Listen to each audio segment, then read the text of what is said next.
ঢাকা বিশ্ববিদ্যালয়ে বাংলাদেশ জাতীয়তাবাদী ছাত্রদলের উদ্যোগে হিফজুল কুরআন ও কোরআন তেলাওয়াত প্রতিযোগিতা 2026 সিজন 2 অনুষ্ঠিত হচ্ছে।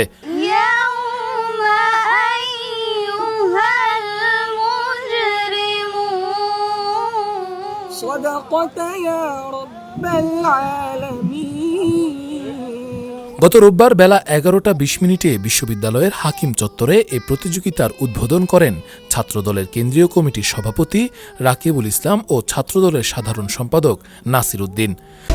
আবাসনে আস্থার আদর্শ, নতুন ধরা, নতুন প্রজন্মের নতুন পৃথিবী।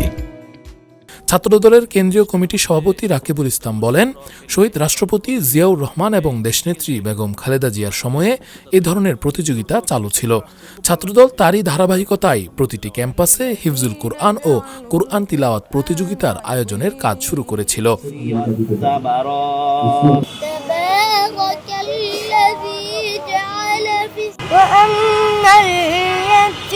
وكان الله غفورا رحيما ينزل الملائكة। উক্ত আয়োজনের প্রধান পৃষ্ঠপোষক হিসেবে আছেন বিএনপির চেয়ারপারসন ও গণপ্রজাতন্ত্রী বাংলাদেশ সরকারের প্রধানমন্ত্রী তারেক রহমান।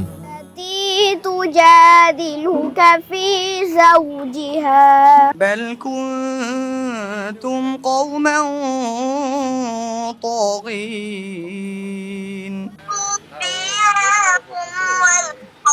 قل الله أعبد مخلصا له ديني ولعلكم تهتدون أيها الناس ضرب مثل فاستمعوا له